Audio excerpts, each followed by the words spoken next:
not being a creator, and this is what is totally missing, any kind of rational argument. Right. I actually wanted to bring up just something of the evidence that is within human experience of just the sheer business of significance. When I say to my wife, I love you, I mean something. I do not mean I, an accidental conglomeration of molecules from some antediluvian swamp, happen to feel a totally accidental attraction towards you, another totally accidental conglomeration, etc. I mean I love you. And if you say to me, but you're just an accident happening to another accident, something inside me says, that's not right. Now, that's not good scientific evidence, but it's human evidence. And I don't honestly think you can ignore it. It's part of humanity. And in the end, what it means is, I mean something because there is a meaning, and there's a meaner. I must protest against the previous speaker's grotesque misuse of the word accident. I have a wife too, and I love her very much. When I say that I love her, I don't accident. I don't believe that she came into the world uncaused any more than that I did, or my love doesn't have a cause, psychological cause. This levity in using these words shocks me. But Freddie, you do think that both you and your wife are the product of an ultimately meaningless process, don't you? If you mean that I don't think that our existence was planned by some supernatural being, yes. No, but meaningless. I do not accept the word meaningless. I do not think that my love for her is meaningless. I think my love for her has a very great deal of meaning. It's very intense. Has meaning for you, and but for no her, ultimate meaning. I don't know what ultimate meaning means here. I'm going to move on because, in fact, we've gone slightly off part of our subject and we haven't looked at other ways of experiencing God. Many people say that there is a different way, a much quieter way of experiencing God. Can we ask Sister Martina Hayden? I mean, I've listened with great interest to the arguments, and I couldn't help looking back over my own life. I mean, I found myself a Catholic, born in Catholic Ireland. I thought there was nothing else in the world. And my journey has been about finding out all the different aspects of the truth. And I went through all the phases of trying to prove the existence of God, from arguments and learning about the first cause, uncaused, and it left me as cold as ice. It just didn't do anything for me as a person. And I think in these last years it has been much more about looking for God within the design of my life, actually seeing design in my life, how somehow I am being led. I mean, even the fact that I join an order which is dedicated to searching for truth is not, to me, an accident. And I hear all the different truths, and I'm really excited about what's happening in science, because I can see that that really is, there's a convergence of truth, and there's so much more humility. I'm not saying I'm humble, as they say, if you say you are, you aren't. But I'm saying that scientists, theologians, people in general are much more humble than they were, say, 20 years ago. I mean, I was locked in combat with Freddie Eyre 20 years ago or so about conscience. I wouldn't argue that way now. I don't want to. Well, I can't match his mind, and I don't think the mind can actually say it all. I find myself going to my heart about religion, and I just discover more evil in myself and more good as I go along. And the revelation of Christ in Christianity helps me there immensely, because I find that Christ didn't talk theological argument or logical argument. He didn't use any of those. He talked about the lilies of the field. He said the kingdom of heaven is like, that's a simile. So for me, God is revealing himself in me, in everybody.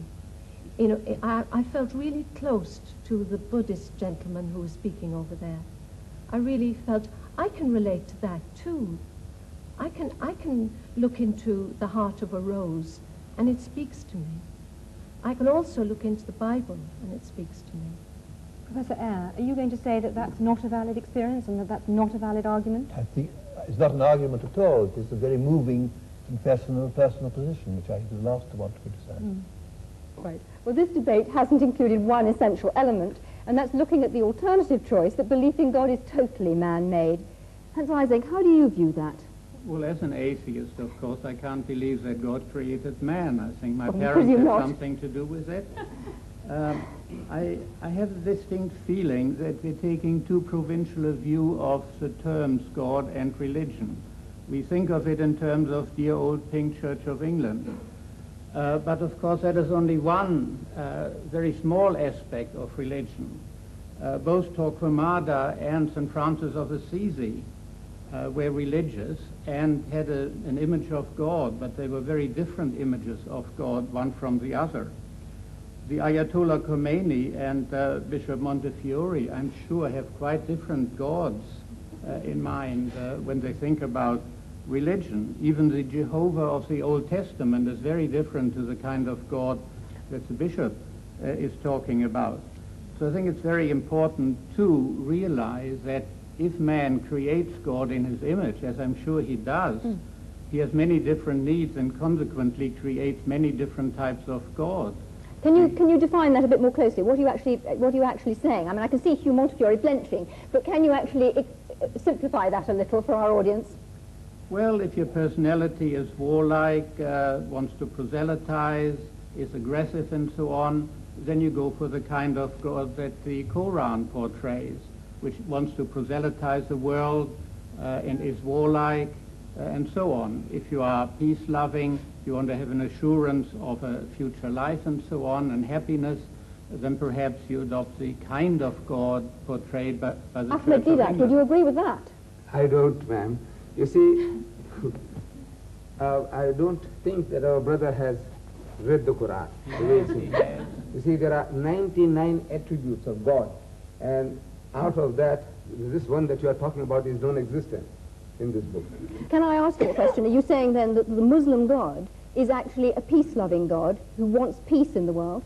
Yes, yes. And he tells us that if somebody wars against you, you have a right to fight back, unlike turning the other cheek. What about the concept of the holy war, the jihad? Yes, that is a struggle for righteousness. For example, Britain, when she was under attack by Hitler, what you did was jihad. And we take our hat to you, to Winston Churchill, for, putting the spirit into your people. Now that is what is a defensive war. And you had to retaliate. Because if you didn't, if you just sat back, keeping Hitler at bay, it wouldn't have served the purpose. You have to attack. And in the state of nature, everyone has a right to do that.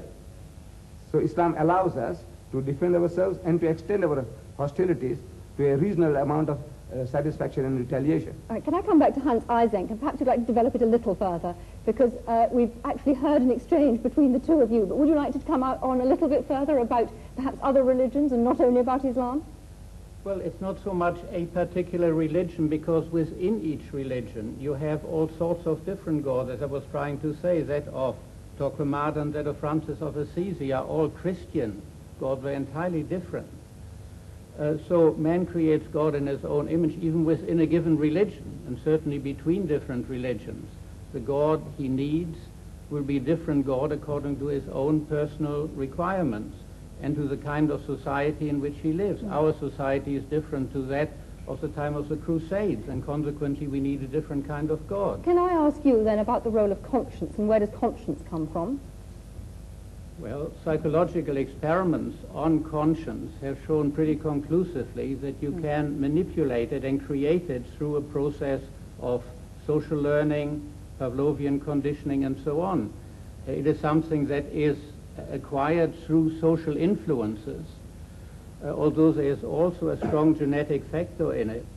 In other words, altruism, the tendency to do good to others, is certainly, to some extent at least, genetically controlled, in the sense that if you look at identical and fraternal twins, there's a much higher correlation within the identical than within the fraternal groups. And the same is true of religion. I think that's a very important point, Professor that religious beliefs are in fact genetically controlled.